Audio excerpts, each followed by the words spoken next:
السلام عليكم ورحمة الله وبركاته. أكم جرتن خبيم توتا هردف توتا channel FM Technology. Nageenya Rabbi bakka jirtan maratti isin haadha qabu jecha arras viidiyoo addaa kan isin qabadhee dhufe jechuudha.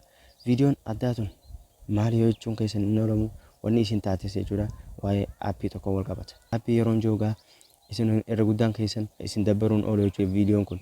Haa ta'u immoo hin dabbaraminaa isin jenna. Maaliif yoo jettan keessattuu yeroo ammaa tan warra moobaayilii iskiriinaa fayyadamuuf aappii baay'ee barbaachisaadha. Intarneeta bareedaa fayyadamuudhaaf jechuudha. Isin barbaachisaa isin jenna kabajamtoota hordoftoota keenya. Kanaaf viidiyoo kana hamma dhumaatti irraa fayyadamtanii nu hojii turaa kan isin ijoo ana qopheessaa qophii tanaa Farhaa Muhammadii hanga dhuma viidiyoo teenyaatti nu hojii turaa isin jenna.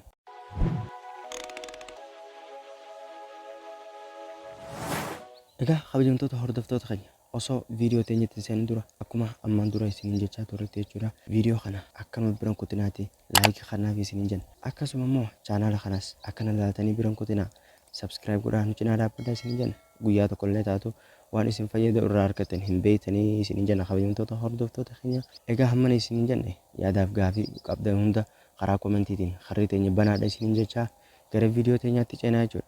Egaa kabajamtoota hordoftoota keenya jalqaba irratti appilikeeshinii kun maali kan jedhamu akkasuma eessarraa argannaa kan jedhuun isin hima jechuudha kabajamtoota hordoftoota keenya.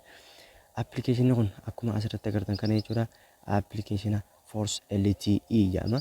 Force LTE'n faayidaa baay'ee olaanaa ta'e qaba jechuudha yeroo ammaa tana keessattuu yeroo intarneetni 4G fi 5G gadhiifame jechuudha. Kana yeroon isin ijoo appilikeeshinii kun maaliif nu fayyada yeroo ammaa tana akkuma beektan irra guddaan namaa jechuudha.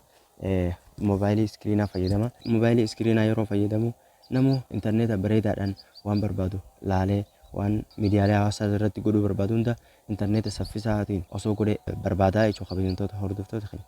Kanaaf ammoo furmaata ni ta'a kan isin hin jenne appilikeeshina baay'ee ajaa'ibsiisaa ta'e kanan qabadhee isinii dhufee jechuudha kabajamtoota hordoftoota keenya.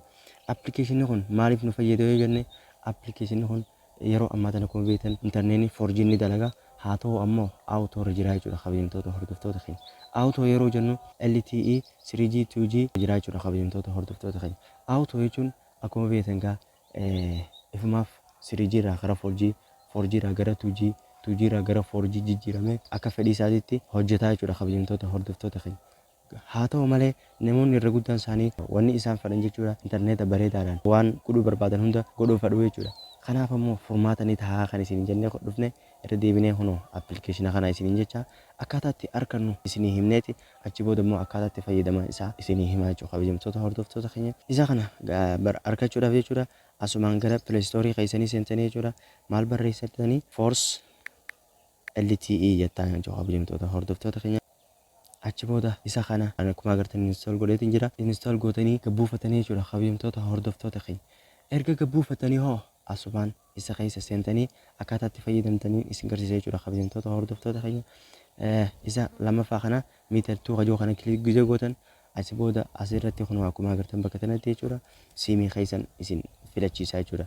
Siimii tokkoffaa kana lammaffaan kana jechuudha kabajamtoota hordoftoota keenya. Kanaaf amma siimii barbaanne gara 4G jijjiiruudhaaf jechuudha asumaan fakkeenyaaf amma siimtuu haa jijjiiru siimtuu kana gizeen isa kana kilik godhe achi booda asitti kamiin godha jara kanarra gaddeemeetiin jechuudha.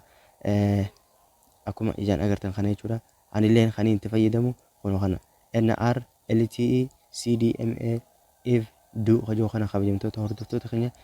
Akkuma agartan kabajamtoota hordoftoota keenya daataan keenya 4G za'aatii 24 irraa hin sossoo'u jechuudha. Yeroo hanga feene intarneeta keenya bannuuf jechuudha hin turu hin sossoo'u jechuudha 4G irraa. Kanaaf gaa intarneeta baay'ee saffisaa kanaan 4G yookiin 4G Plusidhaan fayyadamaa hanga jirtanitti moobaayilii teessanii itti bashannanaa isin jenna. Egaa viidiyoon har'aatis kana fakkaatti jechuudha. Viidiyoo har'aa kana akka itti gammadanii irraa baratanii akkasuma irraa fayyadamtan abdii guutuu qabna waan taateef irra deebinee viidiyoo kanaaf laayikii kana isiniin jecha akkasuma chaanaala kana subscribe godhuun guyyaa biraatillee deebitanii wal agarruu hin beektanii. Kanaaf maamila nu godhadhaa isin jenna kabajamtoota hordoftoota keenya. Akkasuma immoo yaadaaf gaaffii qabaannaan karaa koomentiitiin harrii teenya banaadha isin jecha viidiyoon har'aaf qabannee dhufne kana fakkaatti. Viidiyoo biraatiin hamma wal agarrutti nagee rabbii keessa nu jiraadhaa. Assalaamu alaikum warahmatullaahi wabarakaatu.